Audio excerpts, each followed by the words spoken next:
Sir, Pakistan വീണ്ടും അജ്ഞാതൻ്റെ സാന്നിധ്യമാണല്ലോ. അതെ, അതും സാന്നിധ്യം ശക്തമായിട്ടാണ് അറിയിച്ചിരിക്കുന്നത്. കുറക്കാല അജ്ഞാതൻ മിണ്ടാതിരിക്കുകയായിരുന്നു. ഒരു 2 ഡസൻ ഭീകരന്മാരെ തീർത്ത ശേഷമാണ് ഒരു അവധിയെടുത്തത്. അതെ, അത് ഖൈബർ പഖ്തൂൺവയിലാണ് ഈ സംഭവം നടന്നിരിക്കുന്നത്. മൗലാന കാഷിഫ് അലി, ലഷ്കർ എ തൈബ മേധാവി ഹാഫിസ് സയ്യിദിൻ്റെ അളിയൻ ആണ് കൊല്ലപ്പെട്ടത്. അപ്പോൾ ഖൈബർ പഖ്തൂൺവ ആയതുകൊണ്ട് ഞാൻ വിചാരിച്ചത് അവിടെ വേറെ സമരങ്ങൾ നടക്കുന്നുണ്ടല്ലോ, മറ്റേ ലിബറേഷൻ, അതെ, ബലൂചിസ്ഥാനിലും ഖൈബർ പഖ്തൂൺവയിലും. പക്ഷേ ഈ ആക്രമണത്തിലും സാധാരണഗതിയിൽ ഈ മറ്റേ ചെയ്യുന്നത് പോലെ മോട്ടോർ ബൈക്കിൽ ആണ് എത്തിയിരിക്കുന്നത്. അപ്പോൾ ആ സാമ്യം ഇതിൻ്റെ അകത്തുണ്ട്. മറ്റേ അജ്ഞാതൻ കുറച്ച് ഈ ഇസ്ലാമാബാദും ഒക്കെ വിട്ട്, കറാച്ചി, ലാഹോറൊക്കെ വിട്ട് സഞ്ചരിച്ച പോലെ ഉണ്ട് ഇതിൻ്റെ അകത്ത്. ഇത് വീടിൻ്റെ പുറത്ത് ഡോർ സ്റ്റെപ്പ് എന്നാണ് പറഞ്ഞിരിക്കുന്നത്, വീട്ടുവാതിൽക്കൽ തന്നെ ഒന്നിലേറെ പേര് ഉണ്ടായിരുന്നു എന്നാണ് പറയുന്നത്. ഖൈബർ പഖ്തൂൺവയിൽ ഈ സ്വാഭി എന്ന് പറഞ്ഞ സ്ഥലത്തായിരുന്നു ഈ മൗലാന കാഷിഫ് അലിയുടെ വീട്. അപ്പോൾ വീട്ടിലേക്ക് കയറി ചെന്നിട്ടാണ് തീർത്തിരിക്കുന്നത്, വീട്ടുവാതിൽക്കൽ ആണ് ചെയ്തിരിക്കുന്നത്. അപ്പോൾ ഈ എന്ത് ചെയ്തു എന്ന് വെച്ചാൽ, ഹാഫിസ് സയ്യിദ് കഴിഞ്ഞ കൊല്ലം ഒരു രാഷ്ട്രീയ പാർട്ടി ഉണ്ടാക്കിയിരുന്നു. ആ രാഷ്ട്രീയ പാർട്ടി പാകിസ്ഥാൻ മർക്കാസി മുസ്ലിം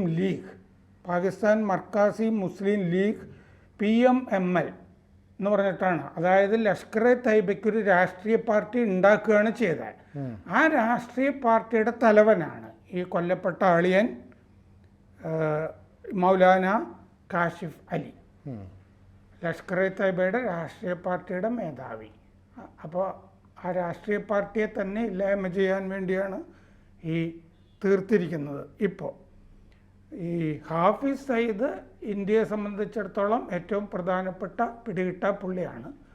മറ്റേ 2008 മുംബൈ സ്ഫോടനത്തിൻ്റെ സൂത്രധാരനാണ്. ഇപ്പോൾ മുംബൈ സ്ഫോടനത്തിൻ്റെ സൂത്രധാരന്മാരിൽ ഒരാളായ തഹവൂർ റാണയെ നമുക്ക് വിട്ടുകിട്ടുന്നുണ്ടല്ലോ, അത് കൊണ്ടുവരാൻ പോവുകയാണ് താമസിയാതെ. ഈ അലി ലഷ്കർ എ തൈബയുടെ രാഷ്ട്രീയ ഓപ്പറേഷനുകളിലൊക്കെ പ്രധാനപ്പെട്ട പങ്ക് വഹിച്ചിട്ടുള്ള ആളാണ്. അപ്പോൾ 2024 ഈ പാകിസ്ഥാൻ മർക്കാസി മുസ്ലിം ലീഗ് ഉണ്ടായിട്ടുള്ളൂ, അതിങ്ങനെ വികസിപ്പിച്ച് കൊണ്ടുവരികയായിരുന്നു ഇയാൾ. അപ്പോൾ അതുകൊണ്ട് തന്നെ ഈ ഉത്തരവാദിത്വമൊന്നും ഇപ്പോൾ സാധാരണഗതിയിൽ അവിടെ TTPയോ മറ്റോ ഒക്കെ ആണെങ്കിൽ ഉത്തരവാദിത്വമൊക്കെ ഉടനെ BLA ഒക്കെ ആണെങ്കിൽ ഏറ്റെടുക്കാറുണ്ട്. അത് പക്ഷേ ഈ അജ്ഞാതൻ്റെ കാര്യമാകുമ്പോൾ പ്രത്യേകിച്ച് ആരും ഏറ്റെടുക്കാറില്ല. അപ്പോൾ ഇത്രയും നേരമായിട്ടും 24 മണിക്കൂർ കഴിഞ്ഞിട്ടും ആരും ഏറ്റെടുത്തിട്ടില്ല. മാത്രമല്ല ഈ ഭയങ്കര ഉത്കണ്ഠയും ആകുലതയൊക്കെ ഉണ്ടാക്കിയിട്ടുണ്ട്. കഴിഞ്ഞ 1 മാസത്തിൻ്റെ ഉള്ളിൽ 4ാമത്തെ ഉന്മൂലനം ആണിത്. 2 പേര് റോഡ് അപകടങ്ങളിലാണ് ഇല്ലാതായത്. എന്ന് പറഞ്ഞാൽ റോഡ് അപകടം എന്ന വ്യാജേനയാണ് തീർത്തിരിക്കുന്നതെന്നുള്ള അർത്ഥം. അപ്പോൾ ഇന്ത്യ ലഷ്കർ എ തൈബയെ ഭീകര സംഘടനയായിട്ട് പ്രഖ്യാപിച്ചിട്ടുണ്ട്, അമേരിക്കയും പ്രഖ്യാപിച്ചിട്ടുണ്ട്. 2008 മുംബൈ ആക്രമണം പോലെ പല ആക്രമണങ്ങളും ഇവരാണ്, ലഷ്കർ എ തൈബയാണ് ചെയ്യുന്നത്. വിമാന റാഞ്ചൽ ഉൾപ്പെടെയൊക്കെ, മറ്റേ ഗാണ്ടഹാറിലേക്കുമൊക്കെ വിമാന റാഞ്ചലൊക്കെ ഓർക്കുന്നില്ല, പലതുമൊക്കെ. അപ്പോൾ LET പാകിസ്ഥാൻ്റെ അകത്താണ് ഓപ്പറേറ്റ് ചെയ്യുന്നത്. പലപ്പോഴും വെവ്വേറെ പേരുകളിലൊക്കെ ആയിരിക്കും. USAID ഇതിൻ്റെ ജീവകാരുണ്യ സംഘടനയ്ക്ക് അതിൻ്റെ പേര് വേറെയാണ് കിട്ടിയിരുന്നു എന്നൊക്കെ കഴിഞ്ഞ ദിവസം വാർത്തകളിലുണ്ടായിരുന്നു. അപ്പോൾ ഈ മൗലാന അലിയുടെ ഈ ഉന്മൂലനം ഒരു സംശയം ഉയർത്തിയിട്ടുണ്ട്. ഈ ലഷ്കർ എ തൈബയെ തന്നെ ഹഫീസ് സയ്യിദിലേക്കാണോ ഈ വേട്ട നീളുക എന്നൊരു സംശയം ഉയർത്തിയിട്ടുണ്ട്. ലഷ്കർ എ തൈബയെ തന്നെ ടാർഗറ്റ് ചെയ്യുന്നതായിട്ട് സംശയം ഉണ്ടായിട്ടുണ്ട്. അപ്പോൾ അതിൻ്റെ അംഗങ്ങൾക്കിടയിൽ വലിയ ഉത്കണ്ഠ ഉണ്ടായിട്ടുണ്ട്. അപ്പോൾ ഈ LETയുടെ പ്രവർത്തകർ ഭീകരരുമായി ബന്ധപ്പെട്ട ഒരു ശ്രേണി, ഒരു പരമ്പര ദുരൂഹമായ മരണങ്ങൾ സമീപകാലത്ത് ഉണ്ടായിട്ടുണ്ട്. റോഡപകടത്തിൽ 2 അടുത്ത കാലത്ത് ഉണ്ടായിരുന്നു. അപ്പോൾ ഈ ലഷ്കർ ഇ തൈബയുടെ താക്കോൽ സ്ഥാനങ്ങളിൽ ഇരിക്കുന്നവരെ ആരോ ഉന്നം വെക്കുന്നുണ്ട് എന്നാണ് ഇതിൽ നിന്ന് തെളിയുന്നതെന്നാണ് പറയുന്നത്. ഇപ്പോൾ ഈ ലഷ്കർ ഇ തൈബയുടെ പിന്തുണയ്ക്കുന്ന ആളുകളൊക്കെ സാമൂഹിക മാധ്യമങ്ങളിലൊക്കെ വന്ന് ഈ ബഹളമൊക്കെ ഉണ്ടായിക്കൊണ്ടിരിക്കുന്നുണ്ട് ഇപ്പോൾ. അപ്പോൾ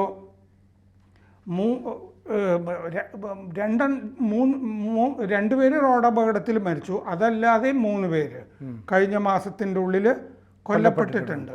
അപ്പം ഇത് ശത്രുക്കൾ തന്നെ തീർത്തതാകാനാണ് സാധ്യത എന്നാണ് കരുതുന്നത്. കാരണം ആ സംഘടനയ്ക്കകത്തെ ആഭ്യന്തര യുദ്ധം ആണെന്ന് തോന്നുന്നില്ല. അങ്ങനെ ഒരു സംശയം ആദ്യഘട്ടത്തിൽ ഉണ്ടായിരുന്നെങ്കിലും അങ്ങനെ തോന്നുന്നില്ല.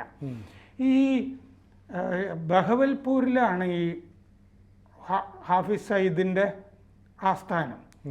അയാളൊരു 10-20 മാസം മിണ്ടാതിരുന്നിട്ട്, കാരണം എന്താണെന്ന് വെച്ചാൽ നമ്മൾ പുൽവാമ ആക്രമണം അതുമൊക്കെ ലഷ്കർ ഇ തൈബയ്ക്ക് പങ്കുള്ളതാണല്ലോ. പുൽവാമ ആക്രമണം, പാർലമെൻറ്റ് ആക്രമണം, ഇന്ത്യയുടെ പാർലമെൻറ്റിന് നേരെ നടന്ന ആക്രമണം. ഈ പുൽവാമ ആക്രമണത്തിന് ശേഷമൊക്കെ കുറക്കാലം രംഗത്ത് ഇറങ്ങിയിരുന്നില്ല ഈ ഹാഫിസ് സയ്യിദ്. അത് കഴിഞ്ഞ് 2 മാസം മുമ്പ് ഹാഫിസ് സയ്യിദ് രംഗത്തിറങ്ങിയപ്പോൾ വളരെ ദീർഘമായ ഒരു 1.5 മണിക്കൂർ പ്രസംഗം അയാൾ അവിടെ നടത്തിയിരുന്നു. അയാളുടെ ഭീകര സംഘത്തിൽപ്പെട്ടവരെയൊക്കെ അഭിസംബോധന ചെയ്തിട്ട്. കാരണം 10-21 മാസത്തിൻ്റെ ഇടയ്ക്ക് ആദ്യമായിട്ട് പുറത്തിറങ്ങുകയായിരുന്നു ബഹവൽപൂരിൽ.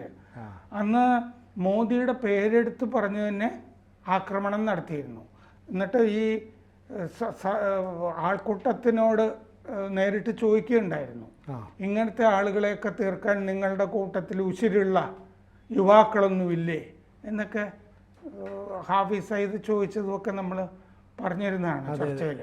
അത് നമ്മളുടെ ഇൻ്റലിജൻസ് വൃത്തങ്ങളൊക്കെ ശ്രദ്ധിക്കുകയൊക്കെ ചെയ്തിരുന്നു.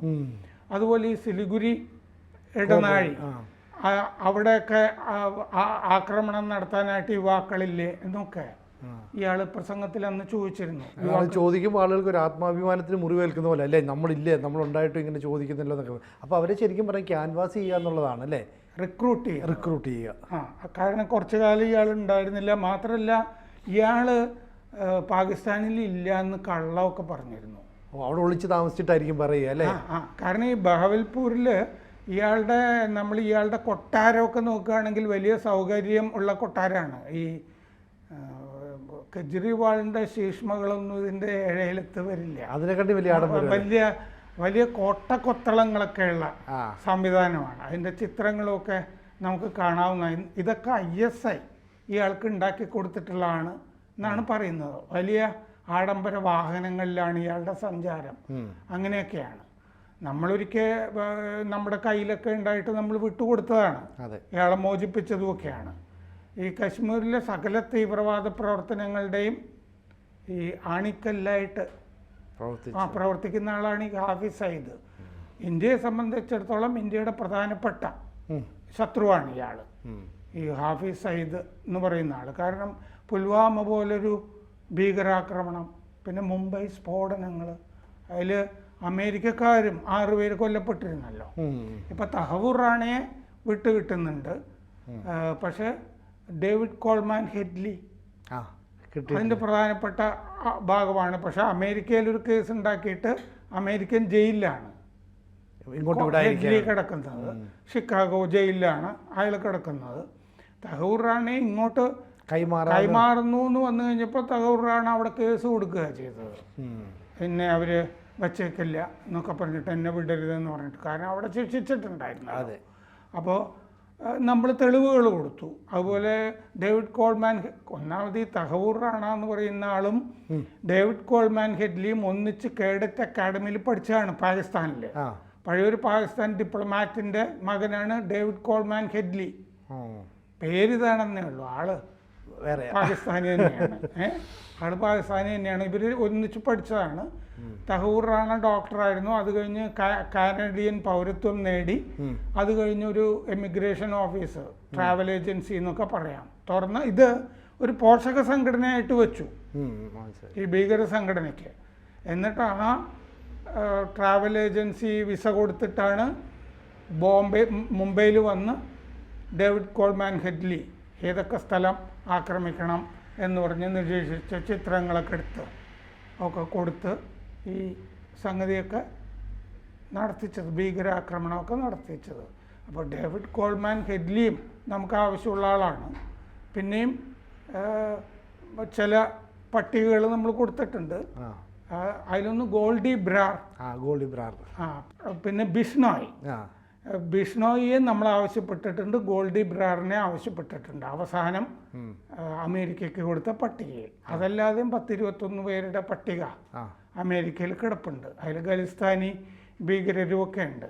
അമേരിക്കയും ഭീകരനായിട്ട് പ്രഖ്യാപിച്ചിട്ടുള്ള ഒരാളാണ് ഹാഫിസ് സയ്യിദ്. അപ്പോൾ ഹാഫിസ് സയ്യിദിൻ്റെ തന്നെ വീട്ടിലേക്കാണ് ഇപ്പോൾ അജ്ഞാതൻ്റെ ആക്രമണം ചെന്നിരിക്കുന്നത്. അപ്പോൾ എന്ന് പറഞ്ഞാൽ അജ്ഞാതൻ അടങ്ങിയിരിക്കുന്നില്ല, സൂക്ഷിച്ചു എന്നാണ് അർത്ഥം അല്ലേ? കൂടുതൽ വാർത്തകളും വിശേഷങ്ങളും നിങ്ങളിലേക്ക് എത്താൻ ABC മലയാളം സബ്സ്ക്രൈബ് ചെയ്യുക, ബെൽ ബട്ടണും അമർത്തുക.